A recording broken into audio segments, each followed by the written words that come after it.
मेरा नाम शेफाली है। बीते 5 साल पहले मेरी शादी हुई थी। मेरे ससुराल वाले बहुत अच्छे लोग थे।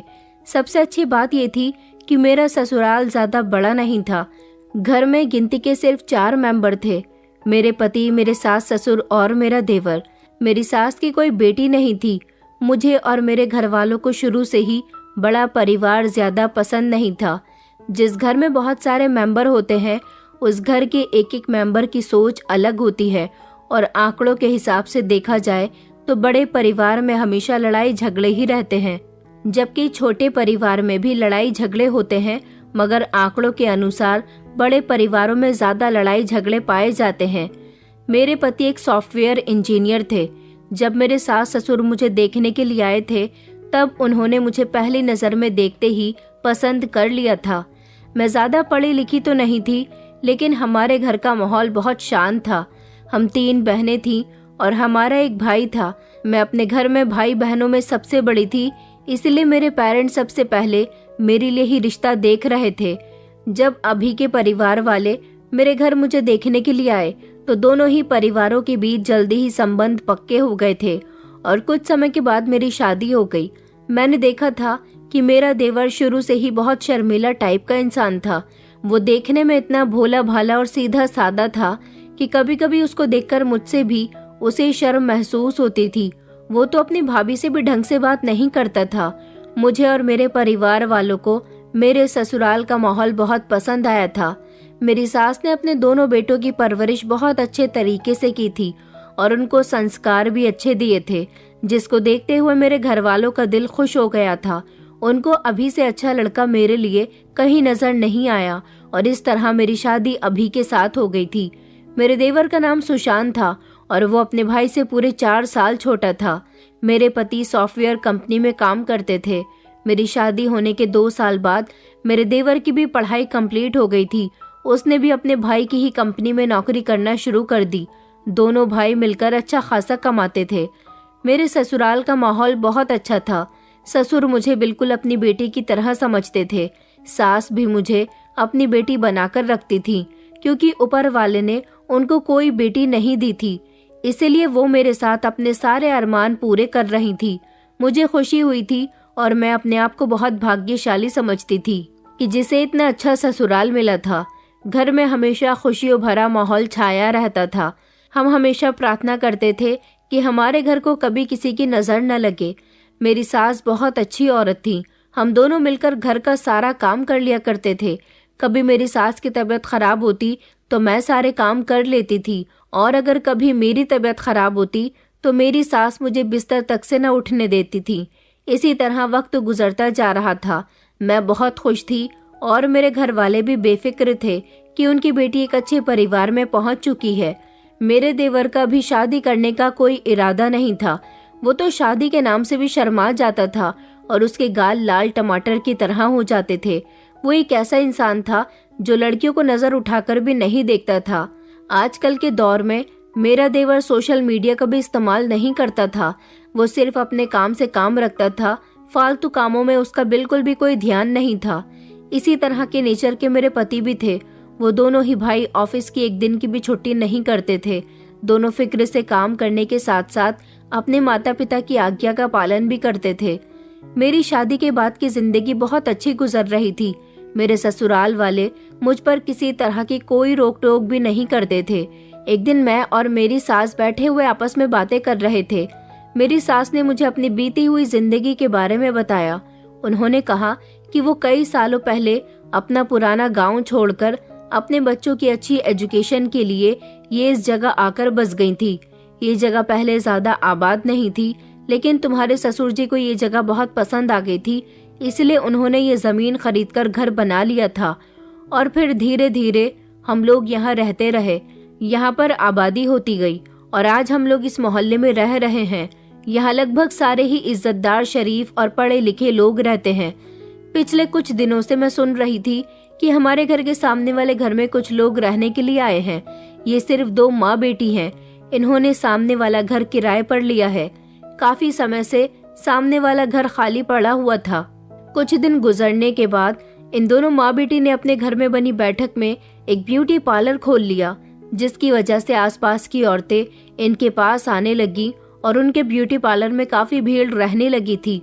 मैंने अपने मोहल्ले की 2-3 औरतों को आपस में बातें करते हुए सुना था कि ये लोग बहुत अच्छी सर्विस देती हैं, इन्हें पार्लर का बहुत अच्छा काम करना आता है, तभी तो इनका पार्लर इतना ज्यादा चल रहा है। जब से ये लोग हमारे घर के सामने रहने के लिए आई थी, तब से ही हमेशा सामने वाले घर में भीड़ भाड़ रहती थी, कोई न कोई औरत आती ही रहती थी। हमारे मोहल्ले में काफी शांति बनी हुई थी, लेकिन इनके आने से चहल पहल रहने लगी थी। मुझे भी घर के सामने ब्यूटी पार्लर खोलना ठीक लगा था, क्योंकि मुझे भी कोई पार्लर का काम होता था तो बाजार जाना पड़ता था। अब मुझे बाजार जाने की जरूरत नहीं थी। मैं दरवाजे से खड़ी होकर या खिड़की में खड़ी होकर उन लोगों को देखती रहती थी। दोनों ही माँ बेटी बहुत सुंदर थी। सबसे ज्यादा सुंदर तो बेटी थी, जो कम उम्र की थी। मेरे पति भी मुझसे कहते थे कि तुम भी पार्लर चली जाया करो, लेकिन घर के सामने पार्लर खुलने पर भी मैं अभी तक वहां नहीं गई थी। एक दिन मैं अपनी सास से इजाजत लेकर पार्लर चली गई थी। मैंने देखा तो वो दोनों ही माँ बेटी कस्टमर को हैंडल करने में लगी हुई थी। मुझे कुछ देर वेट करना पड़ा। उसके बाद उनकी बेटी मेरे पास आई। उसने अपना नाम निशा बताया था, जबकि उसकी माँ का नाम पायल था। उसने मुझसे मुस्कुराकर पूछा, आपको क्या करवाना है? मैंने कहा कि मुझे आईब्रोज करवानी है। वो मेरी आईब्रोज करने लगी और साथ ही साथ मुझसे भी बातें कर रही थी। कहने लगी, आप कहाँ से आई हो? हम लोग तो यहाँ अभी अभी ही इस मोहल्ले में आए हैं। मैंने कहा, बड़ी अजीब बात है, आप लोग अभी कुछ दिन पहले ही हमारे मोहल्ले में रहने के लिए आई हो और आपके इतने सारे कस्टमर बन गए। निशा हंसकर कहने लगी कि जी, बस भगवान की कृपा है, जिसका कोई नहीं होता उसका ऊपर वाला होता है। मैंने उसे बताया कि मैं तो सामने वाले घर में ही रहती हूँ, तो वो बड़ी खुश हुई। कहने लगी कि इसका मतलब आप तो हमारी पड़ोसी हुई, मैं आपसे कोई चार्ज नहीं लूंगी। मैंने कहा, अरे नहीं नहीं, आपको मुझसे पैसे लेने पड़ेंगे, मगर उसने इनकार कर दिया। मेरे बहुत जिद करने पर निशा ने पैसे थाम लिए। मुझे निशा का काम पसंद आया था। निशा की माँ भी बालों की कटिंग बहुत अच्छी करती थी। उन लोगों से मेरी काफी देर बातचीत हुई। उन दोनों ही माँ बेटी का बिहेवियर बहुत अच्छा था।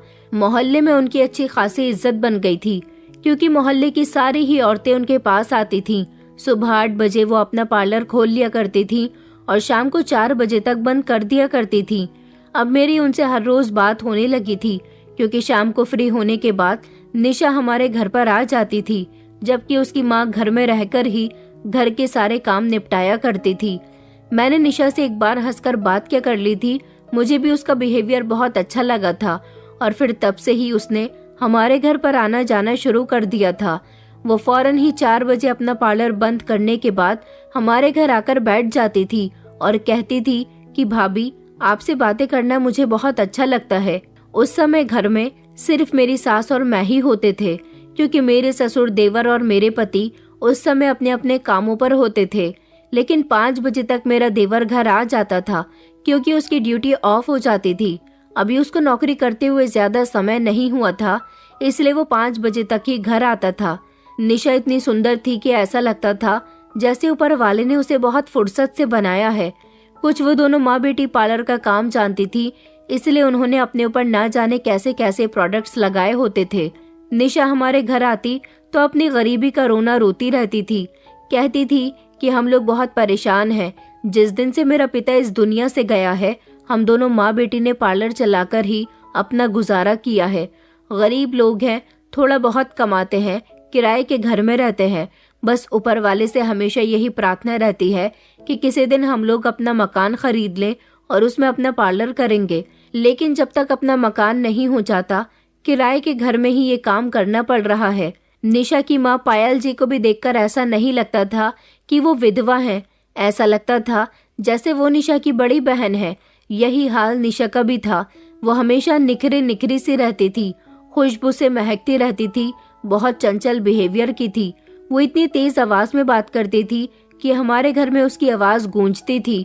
हमारे घर में सब पढ़े लिखे लोग थे, इसलिए सब बहुत नरम आवाज में बातें करते थे।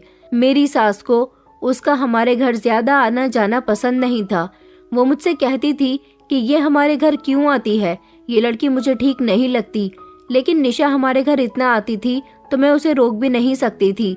ऐसे तो मेहमान की बेइज्जती होती है कि घर आए मेहमान को हम मना कर दें कि हमारे घर मत आना, लेकिन अब निशा रोज रोज हमारे घर आने लगी थी तो मेरा भी उससे दिल लगा रहता था। मैं उससे बातें करती रहती थी, उसकी बातों में मुझे बड़ा मजा आता था। उसकी बातें बहुत चटपटी होती थी। मोहल्ले के कुछ लोगों से मैंने सुना था कि इन दोनों माँ बेटी के घर में मर्दों का भी आना जाना लगा रहता है। मैं तो ज्यादा दरवाजे पर नहीं जाती थी। मर्द कब आते थे कब जाते थे ये बात मुझे पता नहीं थी। मैं बहुत कम ही बहुत जरूरत के काम से ही दरवाजे पर आती थी, क्योंकि मेरे पति की परमिशन नहीं थी कि हम दरवाजे पर खड़े हों। वो कहते हैं कि शरीफ लोगों के घरों की औरतें दरवाजे पर खड़ी नहीं होती और घर के बाहर भी बहुत जरूरत के काम के लिए ही निकलती हैं। हमारे घर में तो हर चीज मौजूद थी, इसलिए मेरा घर से ज्यादा निकलना भी नहीं होता था। मैं अपने मायके भी बहुत कम जाती थी। इस घर में आकर मैं बोर हो गई थी, लेकिन जिस दिन से मुझे निशा का साथ मिला था मुझे अच्छा लगने लगा था। मेरा वक्त अच्छा गुजरता था। हमारे मोहल्ले में लड़के भी बहुत शरीफ थे, जो जवान लड़कियों को और औरतों को नजर उठाकर तक नहीं देखते थे।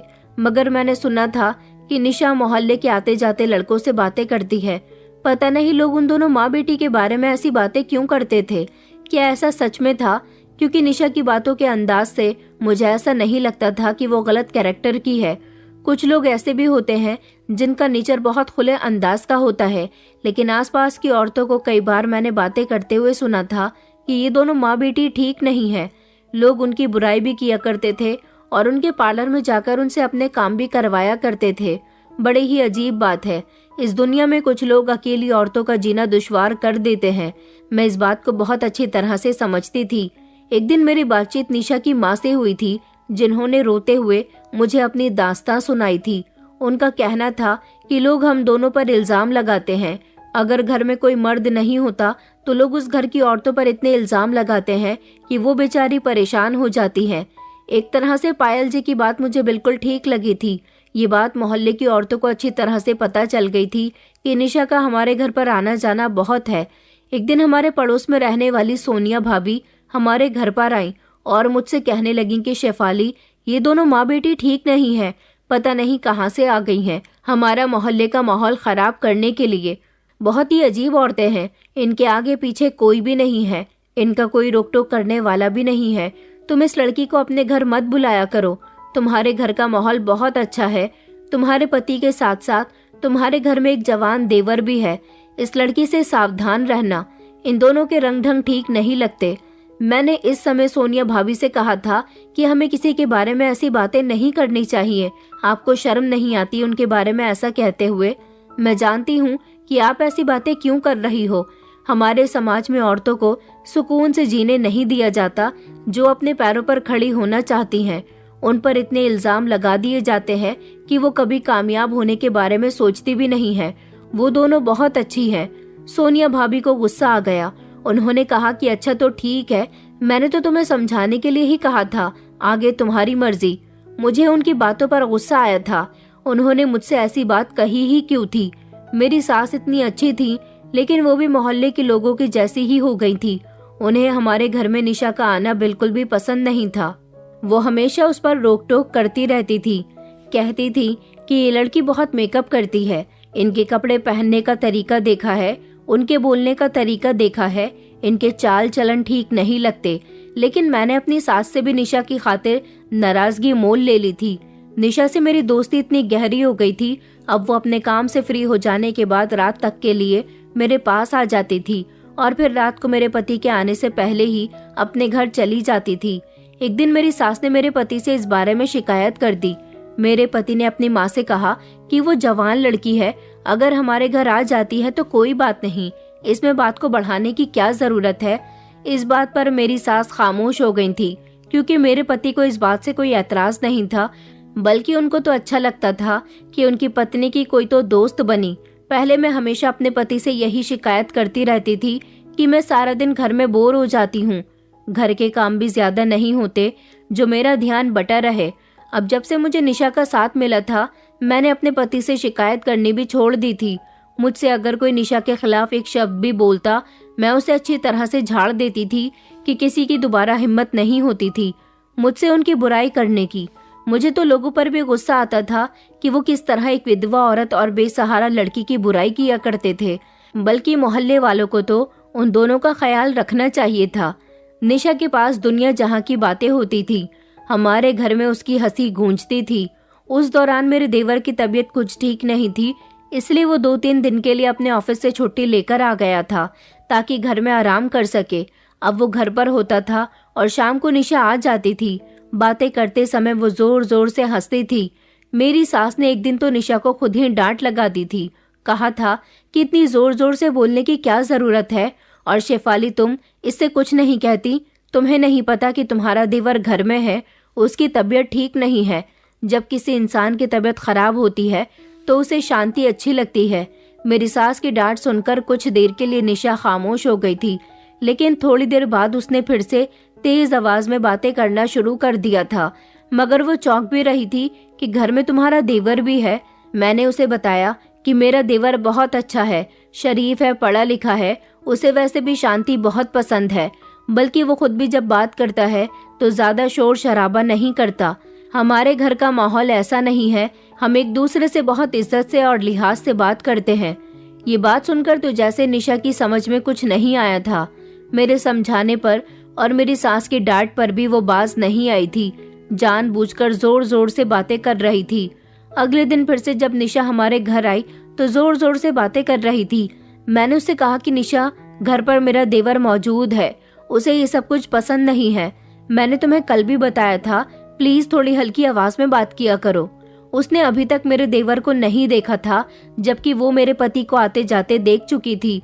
वो मेरी बात पर जोर जोर से हंसने लगी और कहने लगी, तुम क्या हमेशा अपने देवर की बातें लेकर बैठ जाती हो? देवर घर में है, देवर घर में है, तुम्हारा देवर घर में है तो उसे क्या हो जाएगा? पहले तो वो मुझे भाभी कहकर पुकारती थी, लेकिन जब से वो मेरे साथ फ्रेंडली बिहेव करने लगी थी तब से वो मेरा नाम लेने लगी थी। कहने लगी कि तुम हमेशा अपने ससुराल की शराफत के गुण गाती रहती हो और साथ ही साथ अपने देवर की तारीफ भी करती रहती हो।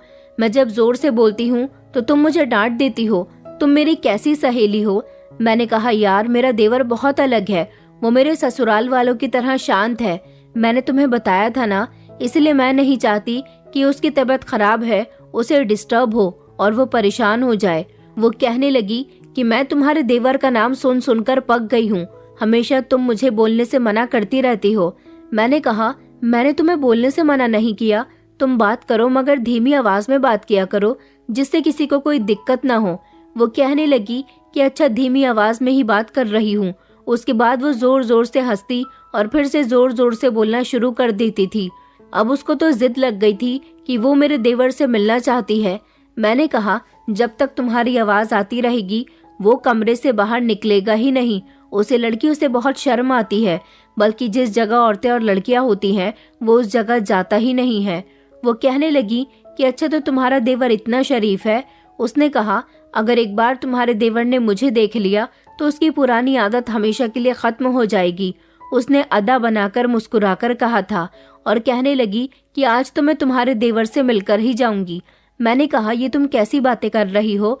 अगर मेरी सास को पता चल गया तो वो बहुत गुस्सा करेंगी। वो कहने लगी कि तुम्हारी सास को कुछ पता नहीं चलेगा, बस मुझे एक बार तुम्हारे देवर को देखना है। न जाने कि मुझे निशा की ये बात बिल्कुल भी अच्छी नहीं लगी थी। मैंने कहा, देखो मेरा देवर सच में बहुत अच्छा और शरीफ है। इस बार मेरे चेहरे पर मुस्कुराहट नहीं थी। निशा समझ चुकी थी कि मुझे गुस्सा आ गया है, इसलिए उसने बात को जल्दी से हंसकर बदल दिया और कहने लगी कि मैं तो सिर्फ मजाक में ऐसा कह रही थी। मैंने उस दिन निशा को डरा दिया था कि अगर मेरी सास ने तुम्हारे मुंह से ये बात सुन ली तो वो कभी भी तुम्हें इस घर में नहीं आने देंगी। निशा उस दिन तो संभल गई थी और खामोशी से अपने घर चली गई थी, लेकिन मैं कई दिनों से एक बात नोटिस कर रही थी। मेरे पास एक छोटा सा पाउच था, उसमें मैं अपनी जरूरत के पैसे रख लिया करती थी। वो ज्यादातर ड्रेसिंग की ड्रॉर में रखा रहता था। कई दिनों से मैं देख रही थी कि मैं जितने पैसे उस पाउच में रखती थी उसमें पैसे नहीं होते थे। हर बार 100, 200, 500 कम होते थे। कई बार तो मुझे ऐसा लगा जैसे मैं किसी गलत फहमी का शिकार हो रही हूँ। हो सकता है मैंने ही इसमें पैसे कम रखे हों या फिर मैंने कहीं खर्च कर दिए हों। लेकिन जब उस दिन मैंने अपना पाउच चेक किया तो उसमें 700 गिनकर रखे थे। उसके बाद में जब मैंने दोबारा से पाउच को चेक किया तो सिर्फ उसमें 500 रुपए थे। 200 रुपए अभी भी कम पड़ रहे थे। मेरा पैसों वाला पाउच तो उसी जगह रहता था जहां मैं हमेशा रखती थी। पैसे भी पहले कभी गायब नहीं हुए थे, तो फिर अब ऐसा क्यों हो रहा था? मेरा शक अचानक निशा पर गया। फिर मैंने सोचा कि नहीं, मुझे उस पर शक नहीं करना चाहिए। वो तो पार्लर का काम करती है, अच्छे खासे पैसे कमा लेती है, तो फिर वो ऐसा क्यों करेगी? फिलहाल मैंने इस बात को अपने दिमाग से निकाल दिया और पाउच की ही जगह को बदल दिया। कुछ दिन इसी तरह से गुजर गए। निशा अभी भी हमारे घर आती जाती रहती थी। मेरे देवर की तबीयत भी ठीक हो चुकी थी और उसने अपने ऑफिस जाना फिर से शुरू कर दिया था। एक दिन शाम के टाइम पर जब निशा मेरे कमरे में बैठी हुई थी, मुझसे बातें कर रही थी, उस दिन मेरा देवर जल्दी घर आ गया था। उसके ऑफिस में उस दिन कम काम था। वो अचानक मेरे कमरे में आया। उसे नहीं पता था कि निशा मेरे कमरे में मौजूद है। निशा को देखकर वो वापस जाने लगा तो निशा ने उसे आवाज देकर रोक लिया था। वो उससे हाय हेलो करने लगी और कहने लगी कि मैं आपकी भाभी की फ्रेंड हूँ। मेरे देवर ने मुस्कुराकर हाँ में जवाब दिया और उसने अपनी नजर नीचे झुका ली थी। निशा कहने लगी कि आप हमेशा बिजी रहते हो। मैंने शेफाली के मुंह से आपकी बहुत तारीफ सुनी है। आप ज्यादातर काम में बिजी रहते हो। कभी हमारे साथ भी बिजी हो जाया करो। कभी मुझसे भी 2 घड़ी बात कर लिया करो। मुझे यकीन है आपको मुझसे बात करके बहुत अच्छा लगेगा। हमें अपने काम के साथ साथ लोगों के साथ अपने संबंध भी अच्छे रखना चाहिए। इस तरह से काम में ज्यादा तरक्की होती है, क्योंकि लोगों के साथ अच्छे संबंध रखने से अच्छे लोग हमेशा आपके लिए प्रार्थना करते हैं। मैं तो निशा की बातें सुनकर दंग रह गई थी। मेरे देवर ने उसे कोई जवाब नहीं दिया। वो हड़बड़ाकर कमरे से तो चला ही गया था, बल्कि वो तो घर से ही बाहर निकल गया था। मेरे देवर के इस तरह से घबराने पर और भागने से निशा जोर जोर से हंस रही थी और मेरी तरफ देखकर कहने लगी कि उफ, तुम्हारा देवर तो बहुत ही शर्मीला है। उसने तो लड़कियों को भी पीछे छोड़ दिया। उसने हंसते हुए मुझसे कहा। मुझे निशा से इस तरह की बदतमीजी की उम्मीद नहीं थी। आज तक मैंने भी अपने देवर से ऐसे बात नहीं की थी, न कभी इस तरह का हंसी मजाक किया था। जरूरी काम के अलावा हमारी आपस में कोई खास बातचीत नहीं होती थी और निशा किस तरह मुंह फाड़ कर मेरे देवर सुशांत से बातचीत कर रही थी। मैंने कहा, निशा ये तुमने क्या कर दिया? तो वो कहने लगी कि तुम्हारा देवर किस तरह लड़कियों से शर्माता है। निशा अब हमेशा सुशांत की मौजूदगी में ही आ जाती थी। हालांकि पहले भी वो हमारे घर आती थी, लेकिन अब जैसे ही सुशांत घर में आता था वो उसके पीछे पीछे ही आ जाती थी। वो सुशांत से बातें करने की कोशिश करती थी और घर के अंदर आते ही सुशांत के कमरे में चली जाती। वहां जाने के बाद उसके साथ हंसी मजाक करती तो कभी उसकी तारीफ करने लग जाती। वो बेचारा मन ही मन परेशान होता रहता था, लेकिन परेशानी अपने चेहरे पर नहीं लाता था। निशा उसकी परेशानी की वजह बन रही थी। मैंने उससे कई बार मना किया था कि मेरे देवर के कमरे में मत जाया करो। अगर मेरी सास ने तुम्हें उसके कमरे में जाते हुए देख लिया तो वो मुझ पर भड़केंगी। मगर वो कहती थी कि कुछ नहीं होगा, तुम अपनी सास को बताओगी तभी तो उन्हें कुछ पता चलेगा ना। मैं तो खामोशी से तुम्हारे देवर के कमरे में चली जाती हूँ। मैंने कहा, लेकिन तुम उसके कमरे में जाती ही क्यों हो? वो तुमसे दूर जाने की कोशिश करता है और तुम उसके कमरे में पहुंच जाती हो। वो कहने लगी कि ऐसा कुछ नहीं है, मैं उसको खुश मिजाज इंसान बनाना चाहती हूँ, उसके साथ हंसी मजाक करना चाहती हूँ। मैंने कहा कि वो तुमसे नाराज है, तो वो कहने लगी कि ऐसा कुछ नहीं है। वो मुझसे नाराज क्यों होता? तुमने अपने देवर को नहीं देखा? वो मेरे साथ साथ लगातार बातें करते रहता है। मैंने तो अपना सर पकड़ लिया था कि इस लड़की की वजह से ना जाने वो बेचारा मेरे बारे में क्या सोचता होगा कि भाभी ने कैसी लड़की को अपनी दोस्त बनाया हुआ है। वो अब हमेशा मेरे देवर से बात करने की कोशिश करती थी। उससे कहती कि कभी कभी हंस भी लिया करो, तुम हंसते हुए बहुत अच्छे लगते हो। मैंने देखा था कि मेरा देवर अब उसे पलटकर जवाब दिया करता था, उसको देखकर मुस्कुराया करता था। अब वो कमरे में जाती तो उसे कोई प्रॉब्लम नहीं होती थी। वो मेरे देवर को हंसा देती थी। ये सब देखकर मैं भी बड़ी हैरान हो रही थी। उससे ज्यादा अजीब बात ये थी कि मेरे कमरे में अब पैसे गायब नहीं हो रहे थे, लेकिन कीमती सामान गायब हो रहा था। मेरे कमरे की साइड टेबल पर एक कीमती शोपीस रखा हुआ था। एक दिन वो वहां पर मौजूद नहीं था। मैंने उसे पूरे घर में तलाश कर लिया था। मैंने अपनी सास से भी पूछा तो उन्होंने कहा कि तुम्हारे शोपीस का हमारे कमरे में क्या काम होगा। मैंने जब इस बारे में अपने पति से भी पूछा कि आपने वो शोपीस देखा है जो हमारे साइड टेबल पर रखा रहता था, मेरे पति ने कहा, जरूर तुम उसे कहीं रखकर भूल गई होगी। समझ नहीं आ रहा था कि घर में से पैसे सामान क्यों और कब कहाँ से गायब हो रहा था। सच में गायब हो रहा था या मेरी कोई गलतफहमी थी। एक दिन शाम का टाइम था जब निशा मेरे साथ किचन में मौजूद थी और सुशांत अपने कमरे से बाहर निकल रहा था। निशा ने सुशांत को आवाज देकर रोक लिया था। कहने लगी, अरे हीरो, कहाँ जा रहे हो? कभी हमसे भी बातें कर लिया करो।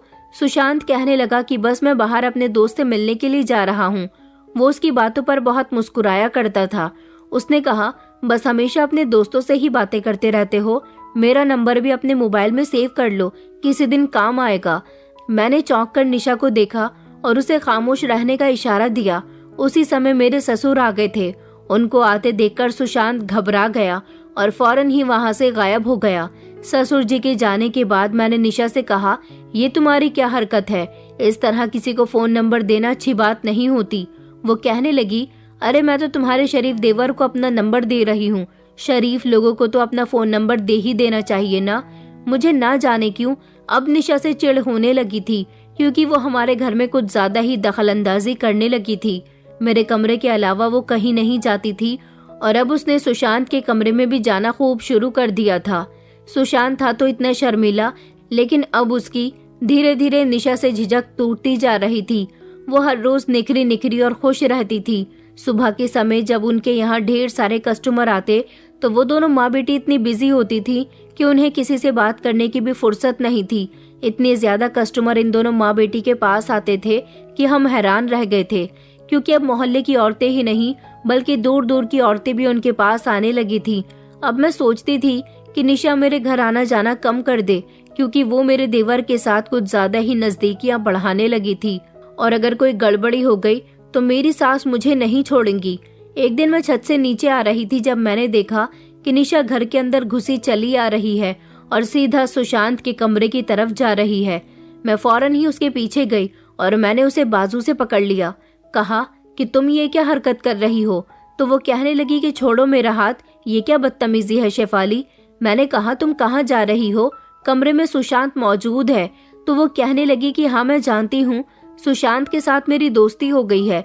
वो कितना अच्छा है ना, कितना मासूम है। ऐसे लड़के आजकल कहाँ मिलते हैं।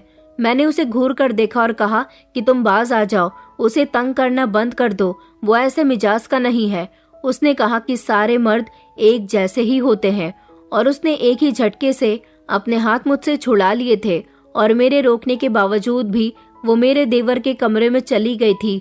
मैं तो उसकी बात सुनकर हैरान रह गई और सिर्फ उसे देखती रह गई, कुछ ना कर सकी। वो मर्दों के बिहेवियर के बारे में कितनी अच्छी तरह से जानती थी। उसके मेरे देवर से नजदीकियां बढ़ाने की कोशिश मुझे बिल्कुल भी अच्छी नहीं लग रही थी। मुझे एहसास हो गया था कि मोहल्ले की औरतें निशा और उसकी माँ के बारे में सही बातें करती थीं।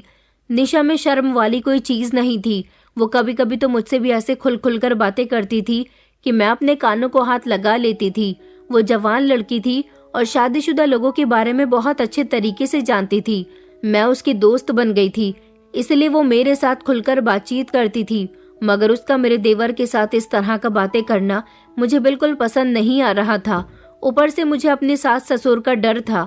मैंने उससे कई बार मना किया था कि मेरे देवर को तंग मत किया करो और हमारे घर मत आया करो, मगर अब वो किसी की नहीं सुनती थी।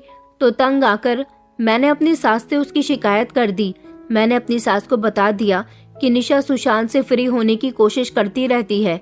मेरी सास को इस बात पर गुस्सा आ गया और वो कहने लगी कि मुझे तो वो लड़की पहले से ही ठीक नहीं लगती थी, मगर तुमने उसे हमारे घर में घुसाकर रखा हुआ था।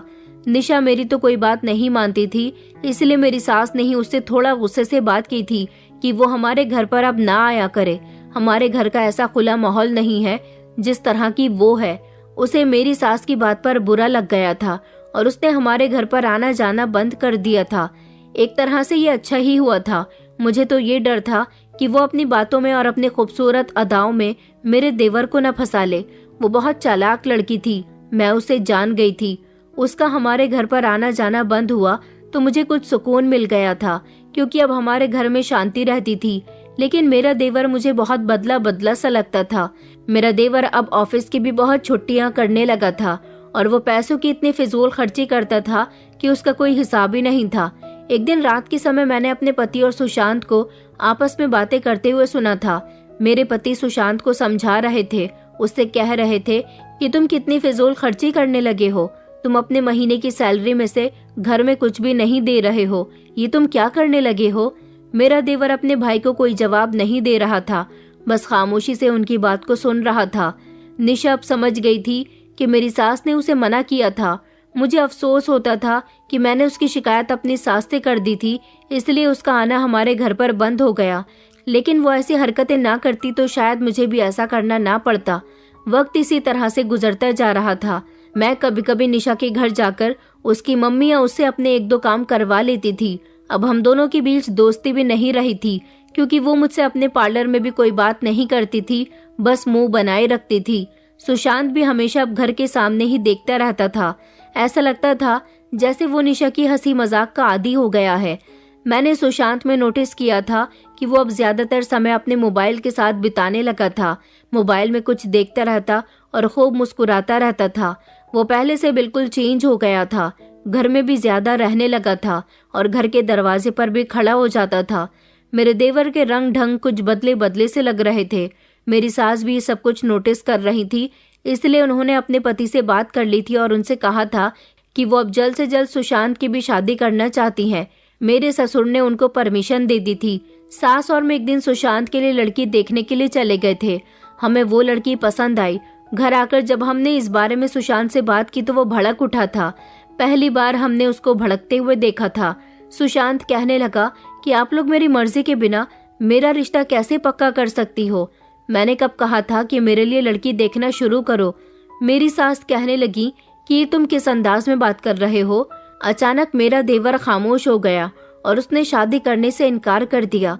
कहने लगा, मैं किसी और लड़की से प्यार करता हूँ। ये बात सुनकर हम दोनों के तो होश उड़ गए थे। पहली बार मेरे देवर ने घर में ऊंची आवाज में बात की थी। मेरी सास कहने लगी कि किस लड़की से प्यार करते हो। जब मेरे देवर ने लड़की का नाम बताया तो हम लोग शॉक्ड रह गए थे, क्योंकि वो लड़की कोई और नहीं बल्कि निशा थी और वो कहता था कि मैं शादी करूंगा तो उसी से करूंगा। मेरी सास ने उससे साफ इनकार कर दिया कि हम इस लड़की को अपने घर की बहू नहीं बनाएंगे। ये लड़की बहुत बिगड़ी हुई है। ये हमारे घर इसलिए तो आती थी ताकि तुम्हें अपने प्यार के जाल में फंसा सके, लेकिन मेरा देवर तो अपने घर वालों से भिड़ चुका था। वो किसी की कोई बात सुनने के लिए तैयार ही नहीं था, न भाई, न पिता और न ही माँ। मैं तो इस मामले में कुछ कह ही नहीं रही थी, क्योंकि मुझे समझ आ गया था कि निशा बहुत चालाक लड़की निकली। उसने मेरे देवर को अपने प्यार के जाल में फंसाकर ही छोड़ा। वो तो अपने घर वालों से बदतमीजी करने पर भी उतर आया था। उसका इस तरह का रूप देखकर घर के सभी लोग बहुत डर गए थे। मेरे ससुर ने यही कहा कि अगर घर में सुख शांति बनाए रखनी है तो सुशांत की शादी उसकी मर्जी के मुताबिक ही करनी होगी। मेरी सास निशा के घर रिश्ता ले जाने के लिए बिल्कुल भी तैयार नहीं थी, लेकिन ससुर जी की बात सुनकर उन्हें यही बेहतर लगा और इस तरह हम लोग निशा के घर रिश्ता लेकर चले गए थे।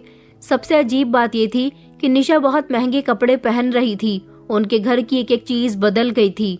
मोहल्ले वालों का कहना था कि जब ये लोग यहाँ आई थी तो उनके पास कोई सामान नहीं था, लेकिन अब घर के अंदर एक से एक महंगा सामान मौजूद है। निशा की माँ ने तो रिश्ते के लिए फौरन ही हाँ कर दी थी, लेकिन निशा इस रिश्ते से बिल्कुल भी खुश नहीं थी। मेरा देवर बहुत खुश हुआ था, क्योंकि अब उसकी शादी उसकी पसंद की लड़की से होने जा रही थी। मेरे देवर की सगाई भी हो गई थी और शादी होने में भी सिर्फ एक हफ्ता रह गया था, जब एक दिन सुशांत ने घर आकर कहा कि मुझे निशा से शादी नहीं करनी है। ये सब सुनकर हम हैरान रह गए थे कि अब वो इससे शादी क्यों नहीं करना चाहता था। पहले तो वो काफी शोर कर रहा था कि उसे निशा से ही शादी करनी है, मगर अब जब सारी तैयारियां हो चुकी थी तो अब इनकार करने की क्या वजह है।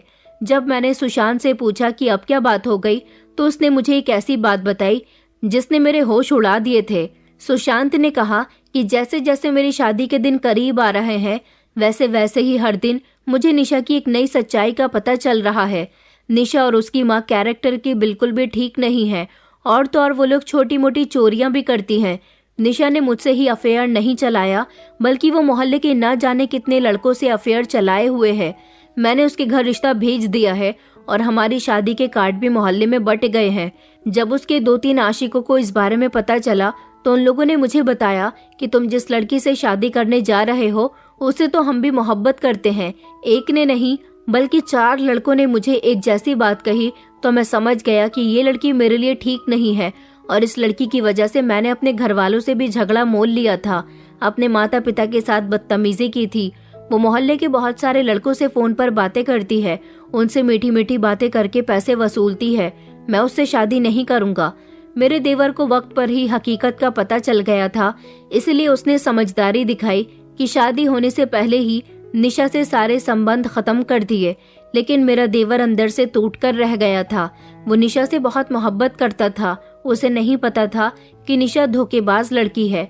मेरा देवर काफी दिनों तक उसकी बेवफाई पर रोता रहा था। मैं पारुल जी से जाकर कहकर आई थी कि हम आपसे सारे संबंध खत्म कर रहे हैं। मेरे देवर ने इस शादी से इनकार कर दिया है। मैं जब उनके घर गई थी तो मैंने उनसे कह दिया था कि सुशांत ने इस रिश्ते से इनकार कर दिया है, वो ये शादी नहीं करना चाहता। मेरी बात सुनकर निशा को बहुत गुस्सा आया था। उसने कहा था, मुझे भी तुम्हारे देवर से शादी नहीं करनी। वो हमेशा की मुझ पर रोक टोक करता रहता है, हमेशा मुझ पर शक करता रहता है। ऐसे लड़के के साथ मैं सारी जिंदगी नहीं गुजार सकती।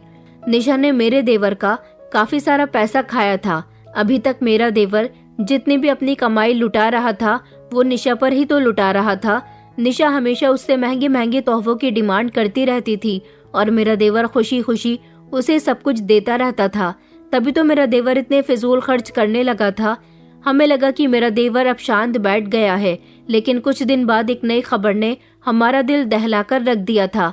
मेरा देवर पुलिस को साथ लेकर आया था और उसने निशा और उसकी माँ के पार्लर में छापा पड़वा दिया था। उन दोनों को अरेस्ट कर लिया गया था। पूरे मोहल्ले में हड़कंप मच गया था। मोहल्ले में उन दोनों माँ बेटी के लिए लोग तरह तरह की बातें कर रहे थे। समझ नहीं आ रहा था कि सुशांत ने ऐसा क्यों किया।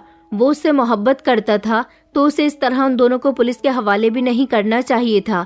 लेकिन जब सच्चाई हमारे सामने खुलकर आई तो हमारे पैरों तले से जमीन निकल गई थी। पुलिस ने उन दोनों को इसलिए अरेस्ट किया था क्योंकि उन दोनों ने ब्यूटी पार्लर की आड़ में अमीर बनने के लिए एक डॉक्टर से संपर्क कर लिया था। वो डॉक्टर एक ऐसी डॉक्टर थी जो किसी नई क्रीम का एक्सपेरिमेंट कर रही थी। वो रंगोरा करने वाली क्रीम थी। उसने उनके पार्लर में आकर इनको पैसों का लालच दिया और इनसे कहा कि अगर तुम लोगों को अमीर होना है तो मेरे ये प्रोडक्ट अमीर औरतों को बेच दो, जो तुम्हें लाखों रुपयों के हिसाब से इस क्रीम की कीमत दे सकें, क्योंकि ये रंग गोरा करने वाली क्रीम है। इन दोनों को लगा कि इस क्रीम का कोई साइड इफेक्ट नहीं होगा, लेकिन इस क्रीम को लगाने वाली औरतों के चेहरे खराब हो गए थे। ये बात मेरे देवर को पता चल गई क्योंकि उसके दोस्त की एक बहन भी 2 लाख रुपए की ये क्रीम खरीद कर लाई थी। अजीब बात ये थी कि लोग जिस घर में किराए पर रहती थी वो घर भी इन्होंने खरीद लिया था और उनके पास ढेर सारा पैसा आ रहा था। ये ढेर सारा पैसा इनके पास इसी तरह से आ रहा था। दूसरी बात ये कि ये दोनों कोई मामूली औरतें नहीं थी।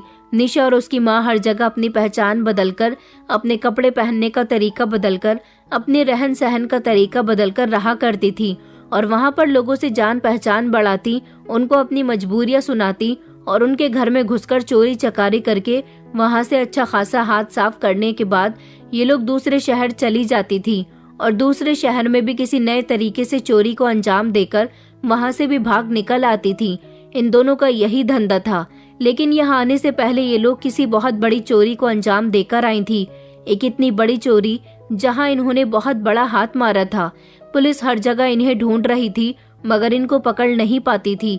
निशा की तरफ से मेरे देवर को जब से धोखा मिला था वो सुकून से बैठने वाला नहीं था। यही वजह थी कि वो इन दोनों माँ बेटी की जांच पड़ताल करने के लिए अपने दोस्तों के साथ इनके बारे में हर तरफ पूछने के लिए निकल गया था, क्योंकि बातों ही बातों में 1-2 बार निशा ने अपनी पुरानी रहने वाली जगहों का पता सुशांत को दे दिया था। जब ये दोनों आपस में काफी देर तक फोन पर बातें करते थे और चैट करते थे। सुशांत को ये तरीका ठीक लगा, इसलिए उसने इन दोनों की सारी जांच पड़ताल निकाली और जब उसके सामने धीरे धीरे इन दोनों की हकीकत खुलने लगी तो उसने एक एक सबूत इकट्ठा करके पुलिस को दे दिए और पुलिस ने इन दोनों को अरेस्ट करवा लिया। उस डॉक्टर को भी अरेस्ट कर लिया गया था जो अपनी क्रीम इनको बेचने के लिए दे रही थी और उसका प्रॉफिट इनको भी हो रहा था। कुछ लोग जो बाहर से अच्छे दिखाई देते हैं, भोले दिखाई देते हैं, अंदर से वो बिल्कुल भी वैसे नहीं होते। जब हम किसी को बरतते हैं तभी हमें उसकी सच्चाई के बारे में पता चलता है। मेरे देवर ने भले ही निशा से अपनी बेवफाई का बदला लिया था, लेकिन ऐसा करने से 2 क्रिमिनल्स पकड़ी गई थी जिन्हें पुलिस काफी समय से ढूंढ रही थी। इन लोगों का पार्लर भी बंद कर दिया गया। इनके पास जितना भी सामान था उसे भी जब्त कर लिया गया। अब मुझे समझ आया था कि मेरे घर से मेरा कीमती सामान क्यों गायब होता था और मेरे पाउच से पैसे भी क्यों गायब होते थे, क्योंकि ये सब करने वाली निशा थी। कभी कभी हमारे आसपास कुछ ऐसे आरोपी छुपे हुए होते हैं जिन्हें हम पहचान नहीं पाते। हमें लगता है कि ये हमारी ही तरह मामूली लोग हैं, मगर उनके दिल में क्या चल रहा होता है, उनकी नीयत क्या होती है, ये हम नहीं जान पाए। शायद हमें कभी कोई बड़ी ठोकर लगती है, तभी हमें इस चीज का अंदाजा होता है कि हमारे साथ कुछ गलत हो रहा है। इसलिए अपना ध्यान रखिए, अपने आसपास के नए लोगों पर पूरी तरह से नजर रखिए। उनके साथ इतना मत घुलिए मिलिए कि वो आपकी मासूमियत का फायदा उठाएं और आपको बेवकूफ बना दें। निशा ने मेरे देवर को सिर्फ अपने प्यार के जाल में फंसाया था। वो उससे शादी नहीं करना चाहती थी, वो सिर्फ उससे धीरे धीरे पैसे वसूल कर रही थी। और ऐसे फ्रॉड लोगों से सावधान रहिए। दोस्तों, उम्मीद करती हूँ आपको हमारी कहानी पसंद आई होगी। कहानी पसंद आई है तो वीडियो को लाइक करें, चैनल पर नए हैं तो चैनल को सब्सक्राइब करें और हाँ, नोटिफिकेशन बेल को जरूर दबाएं ताकि अगली अपडेट सबसे पहले आपको मिले।